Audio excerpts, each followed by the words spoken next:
इस औरत ने क्लेम किया है कि ये 3000 साल पहले एंशिएंट इजिप्ट के दौर में पैदा हो चुकी है। उस दौर में ये एक प्रीस्टेस थी और अब ये री इनकारनेट हुई है। री इनकारनेशन मतलब एक पुरानी रूह होती है जो दोबारा से पैदा होती है। इसने इजिप्ट में ऐसी ऐसी डिस्कवरीज की हैं जिसके बारे में पहले किसी को पता भी नहीं था। वैसे पर्सनली मैं इस तरह के री इनकारनेशन केसेस को मानता नहीं हूँ, लेकिन इस औरत के केस में इसकी पूरी लाइफ में जो जो शॉकिंग इवेंट्स हुए हैं उसको देख के तो लगता है कि शायद वाकई ये एंशिएंट इजिप्ट के दौर से ही है। लेकिन आर्कियोलॉजिस्ट और हिस्टोरियन ने इस केस को देखा था और उन्होंने दसियों साल लगा दिए थे ये प्रूफ करने के लिए कि ये औरत झूठ बोल रही है, लेकिन वो इसको गलत साबित कर ही नहीं सके थे। इसके पास ऐसी इंफॉर्मेशन थी जो इसके पास नहीं होनी चाहिए थी, जो आप लोगों को ये सोचने पे मजबूर कर देगी कि शायद वाकई ये औरत री इनकारनेट हुई हो। बेशक आप लोग री इनकारनेशन में बिलीव ना करते हो और शायद आपको ये भी लगे कि ये एक फर्जी कहानी है। एक बार स्टोरी सुन लो, फिर ये सोचना कि इसके पास ये इन्फॉर्मेशन आई कैसे, जिसकी वजह से इजिप्ट में इतनी सारी डिस्कवरीज हुई हैं जिसके बारे में कोई सोच भी नहीं सकता था।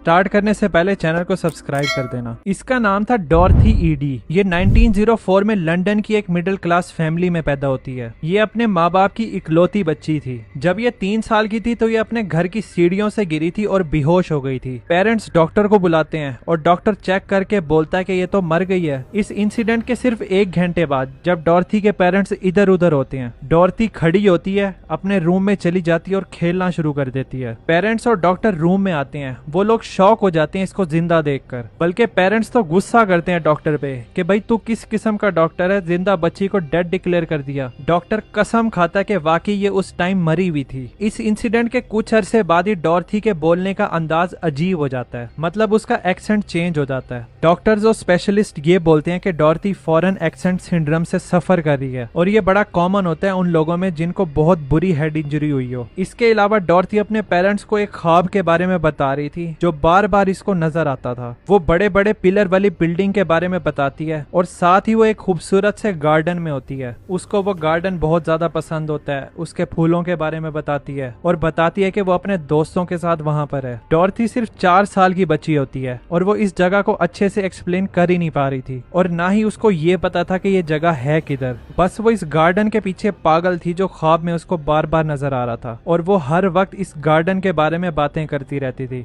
डॉर्थी के पेरेंट्स ये नोट करते हैं कि डॉर्थी हर वक्त रोती रहती है कि उसको अपने ख्वाब वाली जगह पर जाना है। अब तो डॉर्थी उसे अपना घर कहने लग गई थी। डॉर्थी की माँ उसको बोलती है कि डॉर्थी तुम घर ही हो। डॉर्थी बोलती है कि नहीं, ये मेरा घर नहीं है, मेरा घर तो उस गार्डन में है, बिल्डिंग के पास। अब होता ये है कि डॉर्थी को डिस्ट्रैक्ट करने के लिए उसके पेरेंट्स उसको ब्रिटिश म्यूजियम ले जाते हैं जिधर बड़े बड़े एंशिएंट इजिप्ट के एग्जीबिशन सेट लगे हुए थे।